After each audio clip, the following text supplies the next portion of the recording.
ভিডিওতে দেখেছি যে পানি পান করার জন্য তিনি ছটফট করছেন, তখনও পানির বোতল মুখের কাছে নিয়ে পুলিশের কর্তব্যরত কোনো এক সদস্য তিনি বোতলটা আবার ফেরত নিয়ে আসছেন, তাকে পানি পান করতে দেন নাই।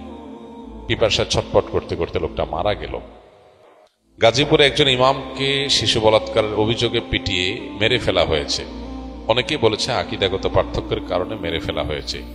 তার মামলা পুলিশ নিচ্ছে না। এদেশে ইমামদের জীবনের মূল্য কি নেই? তাহলে এই ঘটনা আমারও চোখে পড়েছে এবং খুবই অবাক হয়েছি এবং কষ্ট পেয়েছি একই সঙ্গে। একজন ইমাম, তার আকীদা যাই হোক না কেন, তার চিন্তা যাই হোক না কেন, একজন আলিম, একজন সম্মানিত ইমাম, তার বিরুদ্ধে কোনো অভিযোগ উঠলে তিনি দোষী হলে 100 বার তার বিচার হবে।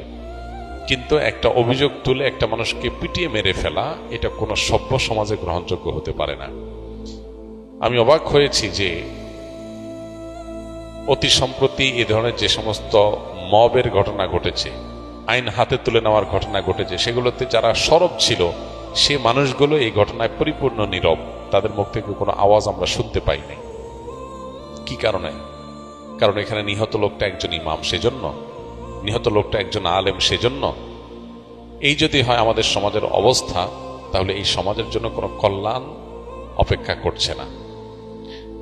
যারা অন্যান্য মবের বিরুদ্ধে সোচ্চার ছিলেন, এখানে এই মবের সাথে যারা জড়িত তাদের বিরুদ্ধে সবাই সোচ্চার থাকা কর্তব্য।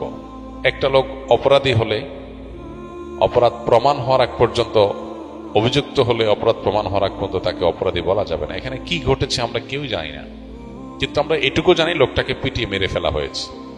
এবং আমরা ভিডিওতে দেখেছি যে পানি পান করার জন্য তিনি ছটফট করছেন, তখনও পানির বোতল মুখের কাছে নিয়ে পুলিশের কর্তব্যরত কোনো এক সদস্য তিনি বোতলটা আবার ফেরত নিয়ে আসছেন, তাকে পানি পান করতে দেন নাই। পিপাসায় ছটফট করতে করতে লোকটা মারা গেল। এটা তো একটা সভ্য সমাজে কোনোভাবে মেনে নেওয়া যায় না।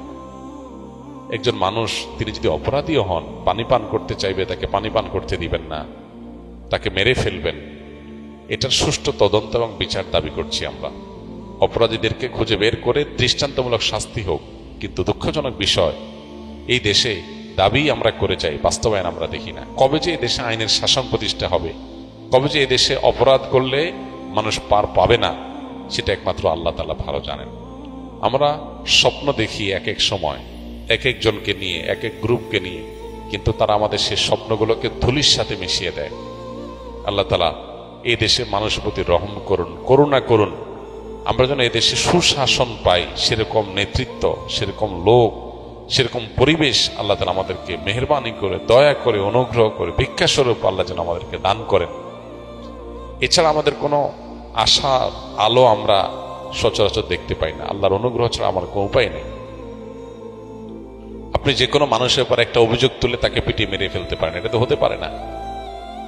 এখানে আইন শৃঙ্খলা রক্ষাকারী বাহিনীর দায়িত্বের বিষয়টা চলে আসে। তারা এটাকে ট্যাকেল দিয়ে যথাযথ তদন্ত করে তারপর এটা নিয়ে পদক্ষেপ নেওয়া উচিত ছিল। আলেম ওলামারা, ইমাম সাহেবরা সমাজে তাদের মর্যাদা যেখানে সবচেয়ে বেশি থাকার কথা ছিল, সেখানে তাদের আজ এই দুরবস্থা। এটা খুবই দুর্ভাগ্যজনক একটা বাস্তবতা। কোন অবস্থাতে এটা মেনে নেওয়া যায় না। এই চিত্র যতবার দেখেছি ততবার ভেতর থেকে কষ্ট অনুভব করেছি প্রচন্ডভাবে। একজন ইমাম, তিনি কোন আকীদার, কোন মাসলাকের, কোন মানহাজের, এগুলো দেখার দরকার নেই।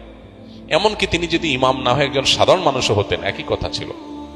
ঢাকা ইউনিভার্সিটিতে যখন একজন তরুণকে চুরির মিথ্যা অজুহাতে বা মিথ্যা সত্য যাই হোক, চুরির অভিযোগ তুলে তাকে পিটিয়ে মেরে ফেলা হয়েছে, আমরা সেটার বিরুদ্ধে কথা বলেছি। এভাবে যত রকমের মব হয়েছে আমরা জানতে পারলে সেটা নিয়ে আমরা মুখ খুলেছি। সেখানে একজন ইমামকে এভাবে পিটিয়ে মেরে ফেলা হবে। আমি মূলধারা মিডিয়াগুলোতে এটা নিয়ে তেমন কোনো হইচই দেখি নাই, টকশোগুলোতে সরগরম হতে দেখি নাই। কারণ কি? লোকটা একজন ইমাম। যে দেশে, যে সমাজে ওলামায়ে কেরামের প্রতি ন্যূনতম শ্রদ্ধা এবং দায়িত্বশীলতা থাকবে না, সে সমাজের জন্য কোনো কল্যাণ অপেক্ষা করতে পারে না। আল্লাহ আমাদেরকে আমাদের যার যার জায়গা থেকে দায়িত্বশীল আচরণ করার তৌফিক দান করুন। সেকুলার এবং নাস্তিক যারা এদেশের তথাকথিত সুশীল সাজে, এখানে যদি আজকে ইমামের জায়গায় কোনো হিন্দু পণ্ডিত, অন্য ধর্মের কেউ তার ব্যাপারে এরকম কোনো অভিযোগের ভিত্তিতে মানুষ পিটিয়ে তাকে মেরে ফেলতো, তাকে পানি না দিত, তাহলে দেখতেন তাদের মায়া কান্না কত প্রকার কি কি। যেহেতু লোকটা ইমাম, সেজন্য সব চুপ হয়ে গেছে। এই লোকগুলোর ভণ্ডামি এবং এদের মানবিক খেলা, এদের নিজেদের ভালো মানুষের মুখোশ পরা, এ সম্পর্কে আমাদের বারবার করে বিভিন্ন ঘটনাগুলোতে আমাদের চোখ খুলে যায়, কিন্তু এরপর আমরা মানুষ চিনতে পারি না। এদেশের প্রকৃত বন্ধু ওলামা একরাম। ওলামা একরামের চাইতে এদেশের প্রকৃত এবং সত্যিকারের বন্ধু আর কেউ নাই। আসলে সকল অনাচারে দেখবেন ওলামারা মুখ খুলেছেন, সবাই হয়তো পরে বুঝছেন। আলেমরা যখন বলেছেন তখন তাদেরকে বুঝেন নাই। পার্বত্য চট্টগ্রামের স্বাধীনতা বিপন্ন হতে পারে, আলেমরা সবার আগে আশঙ্কা করেছেন এবং সতর্ক করেছেন। খ্রিস্টান মিশনারিগুলো সেখানে নানান ষড়যন্ত্রের বীজ বপন করছে, বহু যুগ আগে থেকে আলেমরা বলে আসছে, আপনারা কানে নেন নাই। কিন্তু যখন বিপদ কাছায় গেছে তখন আপনারা নড়ে চড়ে বসেছেন। ওলামা একরাম বিভিন্ন অপসংস্কৃতির বিরুদ্ধে কথা বলে, তখন আমরা অনেকে শুনি না, কিন্তু যখন সর্বনাশ আমাদের হয়ে যায় তখন আমরা হয়তো নড়ে চড়ে বসি। আল্লাহ তাআলা আমাদেরকে সম্বিত যেন ফিরে পাই, আমাদের বিবেচনা বোধ যেন জাগ্রত হয়, সত্য আর অসত্য যেন আমরা বুঝতে পারি, সেই তৌফিক দান করুন। ওলামা একরামের প্রকৃত মর্যাদা, আলেম সমাজের মর্যাদা আমাদেরকে দেওয়ার তৌফিক দান করুন। আলেমদের লেবাস পরে যদি কেউ অন্যায় করে, শতকণ্ঠে আমরা তার বিচার চাই, অবশ্যই তার বিচার করা হোক। যত রকমের অন্যায় অনাচার হতে পারে, সেটা বলাৎকার হোক, জেনা হোক, অন্য কোনো অপরাধ হোক, একজন আলেম করলেও তার বিচার করতে হবে, সাধারণ মানুষ করলেও তার বিচার করতে হবে। ইসলাম সে ইনসাফ কায়েম করার জন্যই এসেছে, আমরা সেটা অবশ্যই বলবো, শতকণ্ঠে বলবো। কোনো আলেম কোনো অন্যায় করলে সেটা সবার আগে আমরা প্রতিবাদ করার চেষ্টা করি, সেটা অন্যায়কে অন্যায় বলার চেষ্টা করি।